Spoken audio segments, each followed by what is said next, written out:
Hi children, இன்னைக்கு வந்து 10th chapter differential calculus exercise 10.2ல 18th question என்னன்னு பார்க்கலாம். So find the derivative of y is equal to sin x degree. இங்க degree format வந்துருச்சு. நாம என்ன பண்ணோம்னா இந்த மாதிரி டிகிரி வந்துருச்சுன்னா நம்ம டிஃபரன்ஷியேட் பண்ணக்கூடாது. அப்படி டிஃபரன்ஷியேட் பண்ணணும்னா இந்த டிகிரி மெஷரை ரேடியனுக்கு கன்வெர்ட் பண்ணணும். ரேடியனுக்கு கன்வெர்ட் பண்ணணும் அப்படின்னா to convert the degree measure into radian, we must multiply by pi by 180.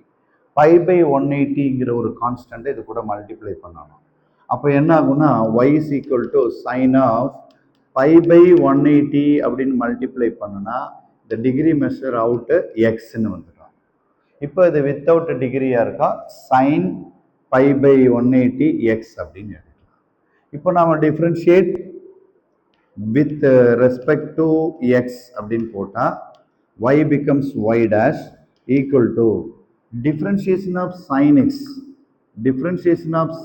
அப்படிங்கிறது வந்து cos x same time differentiation of sin ax அப்படின்னு போட்டோம்னா a cos ax அர்த்தம் sin ax வந்து cos ax ஆயிரும் இந்த x கோஎஃபிஷியன்ட் வந்து மல்டிப்ளை ஆயிடும் இதுதான் கான்செப்ட் இப்போ differentiation of y dash sin axங்கிற கான்செப்ட்ல இருக்க sin ax அப்படின்னா a cos ax ஏங்கிறது வந்து இந்த pi by 180 இப்போ pi by 180 into cos of pi by 180 x அப்படின்னு எழுதலாம் இதுதான் இந்த கொஸ்டினுடைய ஆன்சர் ஸோ டிகிரின்னு இருந்தால் convert to radian after that differentiate with respect to what is the variable accordingly you can differentiate. That's all.